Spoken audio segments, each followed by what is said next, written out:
The road to 1,000 breaking runs, racks 166 and 167. Both will be 9-ball, 9-foot table, 4 1/8 inch pockets using a template rack, World 9-ball tour format break, trying to make the 1 the side. Big stroke break, the 1 does go on the side. The cue ball draws back down here toward this end of the table. That was a little unintentional, to be completely honest. I got a hold of that cue ball real well. I do have a shot on the 2 ball in the upper left-hand corner pocket. See me switching out cue balls there. Run out with a new one, break with an old one. That will just do this, protect my new cue ball, make it last longer. Making sure just to pocket this 2 ball here. I'm basically doing a stop shot with the cue ball. Nice and smooth stroke, focusing on my mechanics, keeping everything straight. I did pocket the 2, now I have a nice shot here on the 3 ball. This next shot here, some would disagree with my position play, but I was comfortable doing this. I still would do this shot the exact same way. It might not be correct. I like it. I was more comfortable pocketing the ball, but I'm going to pocket this 3 in the bottom left-hand corner pocket, send my cue ball 1, 2 rails, and play the 4 in the side pocket. You see me tapping the table there. I don't want to hit it too hard. My speed was honestly absolutely perfect on where I wanted to play this ball. I like this shot because now I can just roll the 4 ball in, maybe just a little bit of a punch, whichever one I decide, and I got a nice easy shot here on the 6 afterward. But yeah, shooting this ball here in the right-hand side pocket, hitting just below center on the cue ball, keeping it real simple there. Now I have a shot in the 6 in the upper right-hand corner pocket.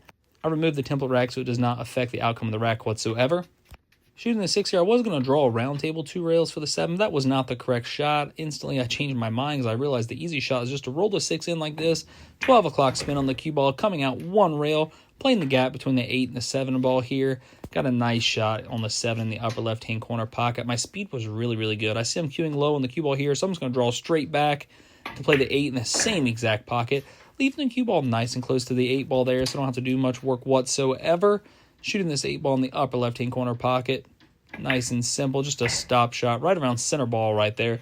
Up so close, I didn't even have to really hit much low English, just center ball. Shooting this 9 in the upper right concludes this rack on the road to 1,000 breaking runs. If you guys would, take a minute, hit that like button. You can share, subscribe. Please do any of the above. I greatly appreciate it. Next rack, same format, focusing on this 1 ball here in the side pocket. Watch it go. The 1 goes in the side. The cue ball had a nice draw on it between the left and right hand long rails going back and forth, and I noticed the 2 ball ended up really close to the cue ball. This route is looking really good. The route that I'm speaking of is the 2 to the 3 here. I got a 2 in the upper right hand corner pocket. Move my arm a little bit, making sure to keep it loose. You see us do this sometimes. Shooting this 2 in the upper right with 6 o'clock spin. Nice and smooth draw back past the 7. I didn't want to run into the 7, create any issues. Would have liked to come a little bit further so I had more cueing distance between the object balls I'm cueing over. But anyway, this is completely fine. Instead of rolling this ball, I'm going to stroke this 3 in. Low spin on the cue ball, probably about 6:30, 7 o'clock on the cue ball. Drawing over to that side of the table there to play the 4 in the same exact corner pocket that I did the 3.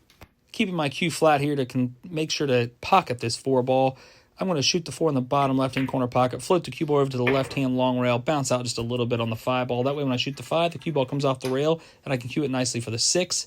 I could have elevated, took the cue ball closer, but I was more comfortable this way. Shooting the 5 ball in the upper left, just a stop shot, basically 6 o'clock on the cue ball, bouncing it out toward the middle of the table there. That way I don't have to worry about cueing the cue ball whatsoever. I got a nice area here to put my bridge hand.